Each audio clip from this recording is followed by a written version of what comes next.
Big day, folks. Training camp is here for the Tampa Bay Lightning. We'll talk about some of the new guys in camp and the players we're most closely watching on today's Locked on Lightning.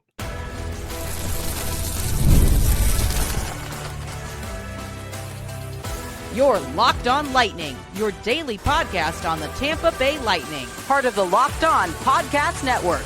Your team every day. Thank you for making Locked on Lightning your first listen of the day every single day. We are your free daily Tampa Bay Lightning podcast, part of the Locked on Podcast Network, your team every day. As always, we want to begin by giving a shout out to our everydayers. Those of you who tune into every single show, every single day, we love you and we appreciate the support you give us week in and week out. I'm Nick Morgan, and I am joined by the Freddie Modine to my, I guess, Andre Waugh, Corey Stillman. I don't know. I didn't have a good one today. Greg Steven. Greg, how's it going, man? Good morning. Good morning. We're halfway through this week, and today is the beginning of the Lightning's new season, pretty much. It is. We got some training camp going on today. We have media day, so we'll get our first chance to hear from some of the players and coaches. Should be a big day. On today's show, we're going to be talking about the new guys in camp this year for the Tampa Bay Lightning. Who are some of the players that we have our eye on and just general camp storylines. All that coming up on today's show. Want to begin by talking about our title sponsor today, FanDuel. Download the FanDuel app now by visiting FanDuel.com and win $300 in bonus bets if your first $5 bet wins. All right, Greg, it's training camp for the Tampa Bay Lightning. This is going to be an interesting one because the Lightning, of course, coming off 3 consecutive first-round exits after winning 2 cups and getting to the Stanley Cup final in 3 straight in, a span of 3 years. This feels like maybe one of the most important training camps that the Lightning have had in a while. Yeah, I don't want to see them go out in the first round again, right? So the hard work starts today. I think today is one of the more exciting days only because we have player interviews, and I think that's actually the first thing they do, right? I think that actually happens at 9 a.m. today. So to hear from the guys. I always like seeing the veterans faces for the first time in the season. So yeah, excited. And there's just so much hockey as far as the training camp goes too. This goes until what? I think it goes all the way up till October basically, right? For what, camp? Yeah. Yeah, they'll have the end of their preseason. I think basically what it is they have a handful of practices open to the public for a couple of weeks, and then they'll do once they hit preseason, they'll start to do more the private stuff and narrow the team down like a normal practice. So yeah, I mean, I'm with you here. I don't want to lose in the first round again. Yeah, it's I don't want to say pressure on this year's Lightning team, and maybe this is a topic for another show down the line, but they have. I'm trying to think of the best way to say this. I think they're going to be one of the most watched teams in the NHL this year, and if you go around, I guess sort of the media sphere for hockey this year. Whenever people get to the Tampa Bay Lightning, it's always the same question, cup window, is it closed? Is this the year that the Lightning take a big step back? I think there's going to be a lot of motivation on the Tampa end to come out and maybe have the best season that they've had in years. And, not extra motivation because Florida is right there and they're going to want to beat the crap out of Florida, when they see them. But I think you're going to see an extremely motivated Tampa Bay Lightning team. I think any sort of, talk of regression is going to go away very fast. And I think if you talk to the people on the Lightning team, they're really going to want to come out that first month of the season firing, asserting their dominance around the NHL. And I think that starts with how they work in camp this week. Yeah, you're absolutely right. How you're going to play later begins right now. And This is the time where you work out all those kinks, get the rust off. Like we were kind of talking about this with preseason. These are the moments where you want to make sure you're prepared to make the first game count for you, right? And you want to make sure you can go out there and give a professional full effort game one. So that again, that begins right now. So I'm looking forward to it. I think even with the veterans who have done this a million times, it's still very important, right? Like I'm sure some of them have been skating on their own and like they've coordinated amongst each other before this, but this is like the official day. So I'm looking forward to it. I actually might even stop by a practice at some point because I know some of them are in public. I think, they're at the Iceplex over here in Tampa. And I don't even think they go to the new, I say new, to old Amalie until like late September. So I don't even think you'll be able to go into that I'm going to say it again, new arena. Yeah, the brand new arena. It looks exactly the same as the old arena. I'll throw a little fun fact at you. Actually, I walked by there last night, and it still says Amalie Arena on the front. So hey, we're calling it Amalie Arena until the benchmark people are right. But the top of it said, like above on the top ceiling of it, it says benchmark. So very interesting. I'm shocked they haven't replaced the Amalie part yet. I'm sure it's going to take a while to replace the signage. But isn't it a good thing that's like where it's not even the season starting. We're like, oh, this is a big concern for the Lightning. The signage isn't right. Isn't that feel good that that's like one of the biggest question marks for this team? Yeah. I think they need to dispel that are they washed question, because I think that's where they are right now. And I will say, I think if they don't make a big change this season as far as success, because if they go out in the first round again and it's not pretty, I think might see a little bit of change. So and I don't think they want that, right? So again, camp is the beginning of let's get this sorted. And we kind of touched on this yesterday. It's a chance for these guys to kind of know where they're playing. Like, like guys like Gage kind of know where they're going to be, what their role is on this team. And now is where you can, start working out that chemistry with the guys that you kind of know you're going to be around the most. Yeah. It's interesting that you mentioned, changes, because we had a show last week where we talked about how much pressure John Cooper might be under heading in this year. I don't think there's any coach out there that they're going to get that's going to handle this team better than John Cooper can. Mm-hmm. But I do think that it's one of those where there's going to be a lot of questions, not just about Coop, but a lot of different players. Yeah. If the season ends like how it did last year. And yeah, I know it's the Florida Panthers. They won the Stanley Cup. They steamrolled pretty much anybody. And I think you can make a case for like on ice play early on in the series. I think they matched Florida as maybe as best as any team that the Panthers played in the playoffs did. Yeah. So there is optimism there, but it's going to be pressure. It's going to be like the Maple Leafs situation when they lost to Boston for like the fourth time in 5 years. Mm-hmm. You're going to have to start kind of looking like go away from, okay, what's just going to make us a great team, and more of to like, what are we doing wrong? What do we need to beat the Panthers? Right. I think you're going to see a little bit more pressure on that end of it if something goes wrong. Greg, let's talk new players, shall we? The Lightning, as we mentioned before, a quiet off season, but they did bring in a couple of pieces, one of which will be kind of an everyday guy.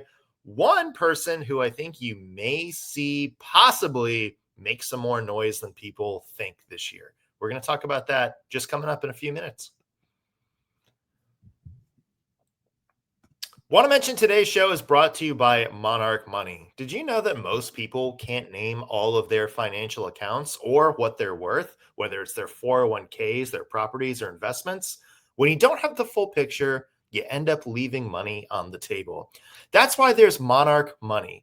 It's an all-in-one personal finance tool that brings your entire financial life together in one clean, easy-to-use interface on your laptop or on your phone.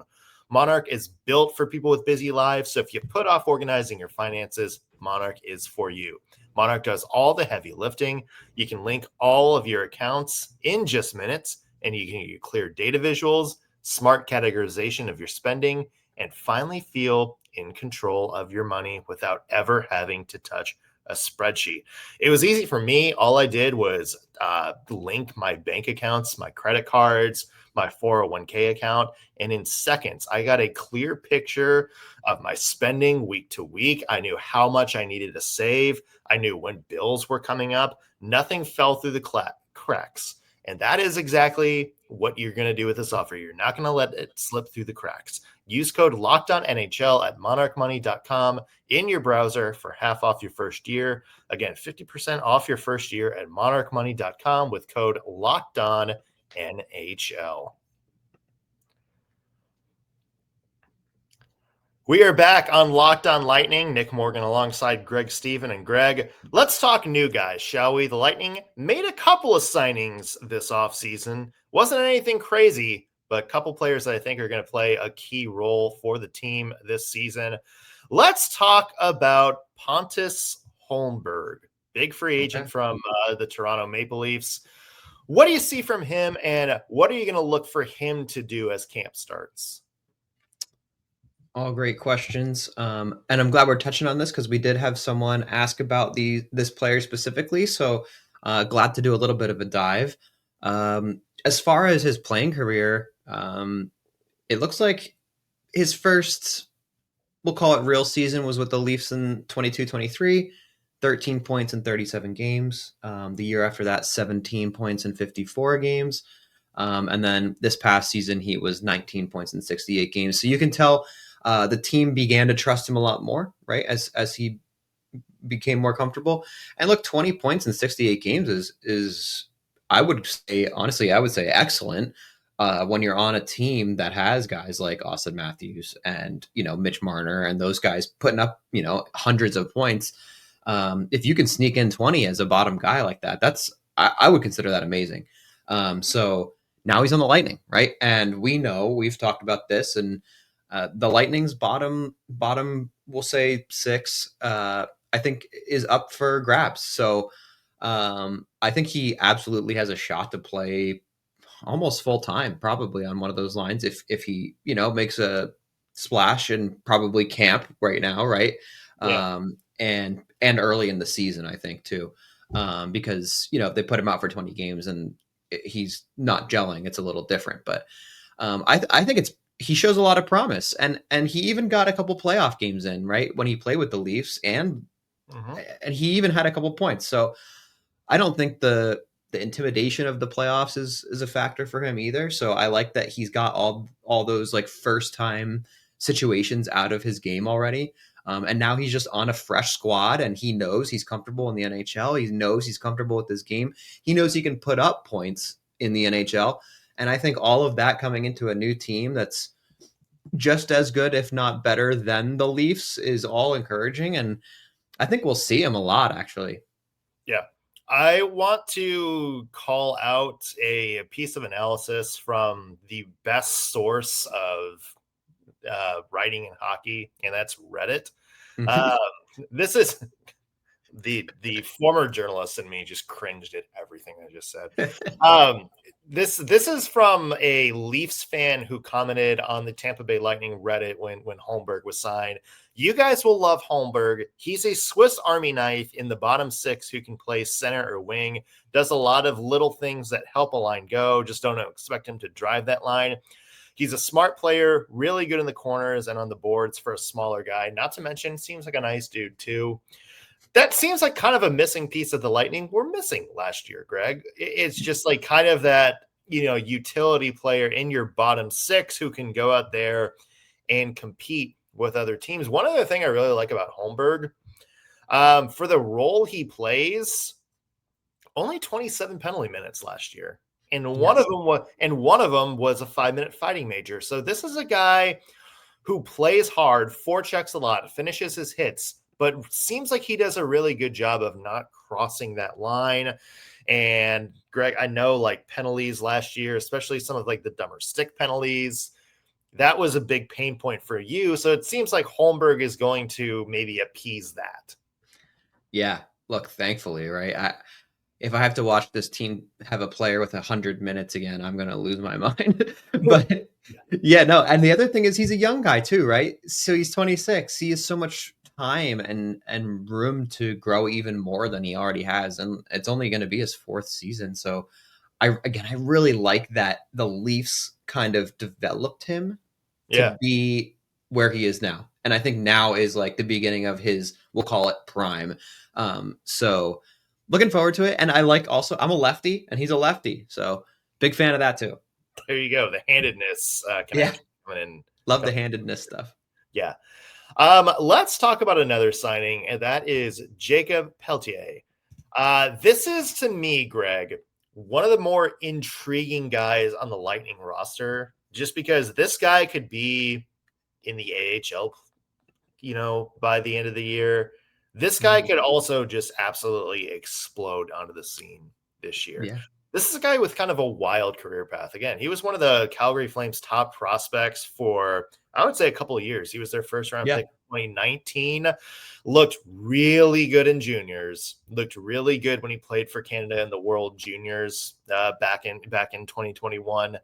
And then for some reason, looked really, really good in the AHL too. 62 points on 66 games in his first AHL year. Everybody was thinking, oh my God, like this guy is going to be a legitimate star in the NHL. And then the injuries started happening. Just every time it seemed like he was getting some momentum in the NHL, he'd get hurt. He would have trouble coming back. He'd be back in the AHL, kind of bounced between the Flames and their AHL affiliate for a while. Mm-hmm. The vast majority of 2024 with an injury, was traded to Philadelphia at the deadline last year to try to see if he could get something going. Did all right in Philadelphia, but not worth keeping. He comes to Tampa. He signs a 2-way contract right off the bat. It's interesting because anytime you talk about Pelletier, you've always seen the potential, right? Like you've always seen him jump in and you've seen sort of the ceiling that he can play with. It's just that injuries have held him down. And I'm wondering, I really wonder if he gets a chance on this team, if he gets 82 games with the Tampa Bay Lightning and John Cooper finds some positions for him to come in and play a role that plays to his strengths, this might be a diamond in the rough pickup for JBB and the Lightning. Absolutely. You're so right. And it's just going to be, for me, about staying healthy, really. Yeah. And look, when he moved to the Flyers at the deadline, he put up 8 points in 25 games. I think that's pretty impressive for a guy who's, 1, been injured so much, 2, hasn't really had a steady role yet necessarily anywhere because of injury, we'll say. And again, with the fluidness of the bottom 6 for the Lightning right now, there is absolutely a place for him, assuming he does stay healthy and continues to develop his game. And just like Holmberg, he's young. He's actually even younger than Holmberg. He's only 24. So it's not like, his career's over because he gets injured. I think you're right. I think if John Cooper can find his spot and his niche where that's his skill set and they really, home in on that and he does those things. I don't know what those are specifically for the Lightning yet, but he can be a huge addition. And I think, he's one of those guys that's looking to, like you said, hit that 82 game mark at some point soon. Maybe not this season. We'll see. Again, it depends on his health, but I think he's got a shot. And I like the signing. I actually really do. Yeah. I think it's one of the better ones. I know a lot of people don't like how much money they were spending on some of these guys that are, kind of like, are they going to keep trending positively, or are they kind of, where they are? But I think he's at 775 cap hit thousand. Yeah. It's basically let's just see what happens kind of. Right. And I like that. It's not like the Lightning have a ton of money anyway. Who else are you going to take a gamble on, right? And if I'm going to gamble, it's on a guy like this who, like you said, he was so promising until like all these injuries more recently. So yeah, I think he's got a shot. I think it's going to be good. Yeah. Just to run through a couple of guys that you're going to see in the AHL this year. Scott Sabrin, who's a really good veteran journeyman type player, actually played some NHL action for San Jose last year. He's a guy that I think you might see as maybe one of the first call-ups if something, if somebody gets hurt and the NHL ready guy. For Syracuse, you're also going to like the name Brandon Furry. That's a name to watch out for. Pretty solid player in the Philadelphia system. You had a couple of defensive signings to keep an eye on. You have Simone Lundmark, who played in the Jet system last year. You also have my favorite name, Matteo Petronio. Maybe it's Petroniro. I don't know, but he played for Chicago and Toronto last year. And then the return of the team legend, Greg, Boris Kachuk. Did we ever figure out exactly how to pronounce his name in like the 3 years he's been gone? I am not sure. Well, either way, he's back. He's another guy potentially you could see as an AHL call-up, but yeah, those are guys that you'll see in camp. You'll probably see them in preseason games.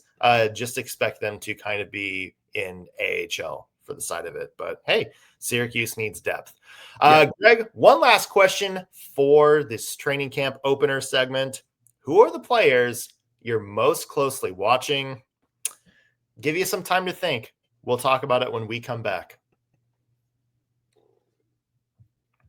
Today's episode is brought to you by FanDuel. Football season is here, folks. Oh, we're so glad we're back. Bucks 2-0. Everything's going off great, unless you're a Florida Gators fan. Hey, FanDuel wants to make sure you're ready for kickoff with a can't miss offer. Right now, new customers can bet just $5, and if your bet wins, you'll get $300 in bonus bets to use across the app. I love FanDuel because it fits me however I like to bet. I can build player props. I can build a same-game parlay. My favorite thing to do, though, is jump into the action live with some live bets as the game unfolds. It makes every game more exciting, whether I'm watching my team play or just keeping an eye on my fantasy lineup. It's quick, easy, and the best way to add a little bit more zest to my Sunday football watching experience. So if you're ready to play, download the FanDuel app now by visiting FanDuel.com to get started. Again, that's FanDuel.com to place your first $5 bet. We're back on Locked On Lightning. Nick Morgan alongside Greg Stephen. And Greg, let's talk about the players we are going to be watching the most closely.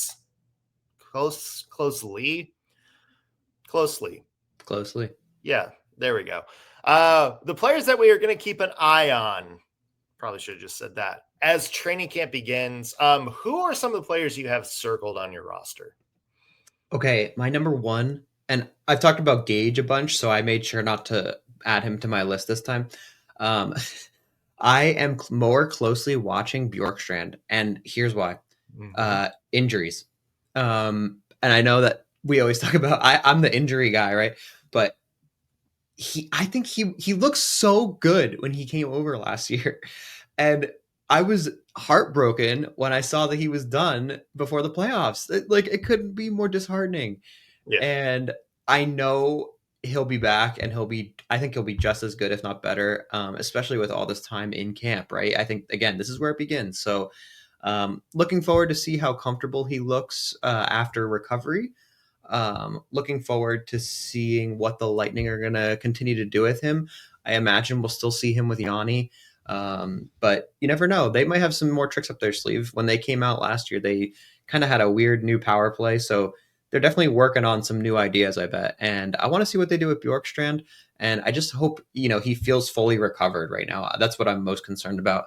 And the same goes for me. My second guy I have on here is Hagel, because look, he exited last year too with, a pretty serious head injury, right? I mean, I don't know exactly what it was. I know it was a concussion, but I don't know exactly the grade of it. But definitely one you want to make sure you're recovered from before you return to a physical contact sport. I fully believe that he's fully healthy right now. But just, that kind of stuff, I want to make sure those guys look comfortable and recovered and ready to go. And definitely don't want to see them jeopardize their own health, right? So Bjorkstrand number one, Hagel number two for me. Oliver Bjorkstrand is one that I think is a good one because we saw his offensive potential in Columbus a few years back. He is one of their players on those John Tortorella teams that always seem to step in and play big when the matter most. And I'm with you. I think he's really good on the third line. Also, wouldn't be surprised to see him maybe push Gage a little bit and see if there's room for him on that second line wing. To me, I have two people who I think also agree with you on Hagel 100%. By the way, to me, I'm watching two players that I think the success of this team hinges on the most. And the first is Ryan McDonagh, because he came in great last year. It was a successful return to Tampa Bay. You saw what he did for the defense. It really felt like him being back out there kind of added a little bit more structure to the lines behind Victor Hedman. And I think it also helped Victor Hedman a little bit, because now you kind of have a proven stay-at-home defenseman that can kind of go out there in the defensive situations. It took less pressure off of Hedman, played very well at Chernak. It's just one of those things where it's like, does that magic keep happening? He's 36 years old, and as a fellow 36-year-old who is sore at every waking moment of every waking day, Ryan McDonagh is probably also just in better shape than me. But it is concern for NHL players at this age. It's just like, okay, how much does he keep up that level from last year? Is there going to be some age-related regression? And I think this might be Ryan McDonagh's trick, he has the IQ and hockey smarts to, even when he loses a step skating or agility, he's so smart and so good with his stick that I think he can kind of offset some of that. And that's what I'm looking for Ryan McDonagh. I want to see how he looks early on in camp. And the other player was somebody that we watched very closely in camp last year, and that was Jake Guentzel. That's the other one for me, because last year was the learning experience, right? He came in here, he was gelling with new teammates. We even that NHL.com interview with his dad, where he was talking about, it kind of took him like a month or so to figure out how to play with Kucherov and Point. This year, there's none of that. Right. Jake Guentzel found that chemistry about halfway through last year. I would say kind of around the December mark is when the switch really flipped. We saw that line had awesome chemistry. This year, you're coming in from scratch. You're coming in where you were last year. You don't have to worry about building the chemistry. You can just work on fine tuning the chemistry a little bit. It's a lot easier to paint a wall than it is to build a foundation of a house. And I think that's for me is Jake Guentzel. If he can go out there, get some really good reps in, or whatever the hockey equivalent of reps is, get some really good ice time in preseason and in camp with Point and Kucherov, I think he's going to have a hot start to the year. And I think he is going to be counted on to kind of handle a lot of the scoring along with Kucherov, probably one of the, best compliments to Kucherov and Point. So that to me is a guy that a lot of success is going to hinge on how well he does. And I think he's going to have a big year if he can gel with those two early. Completely with you. And I think, correct me if I'm wrong, but didn't I predict for him to have around 100 points this season? You call him his first 100-point season. Okay, well, hopefully I'm right. But exactly. It ties in exactly with what you said. And let me throw one more last thing that kind of also ties in with what you just said. Final thought on the preseason. And it's not a guy I'm closely watching, but it's a thing I'm mostly watching, and that is the power play. Because let's talk about the power play. It was so streaky last season. It was great sometimes and unstoppable. And then all of a sudden, for a stretch, they just looked lost, right? And just shut down. So I hope they've kind of developed something that works. And they definitely were experimenting throughout the season last year with Chafee at the bumper. They moved Cooch to like the top kind of at one point. They were messing around. I hope they've really planned to solidify that a little better and have a stronger, more concrete game plan. So it doesn't look like this slop. We don't really totally know what we want to do out here with this, right? Because that's never been their game, right? Like they've always had this power play that's been just dominant. And look, you lose a guy like Stamkos, who is I'll call him the equivalent to Ovechkin, where he's just sitting on his spot, and even though he's there, once he touches the puck, it's going in the net, right? And that's not there anymore. So I know that hurt them a lot. But it's not an excuse with Cooch and Point on that power play, and with an elite defenseman like Hedman up there. There's just no excuse. They really gotta figure that out this season.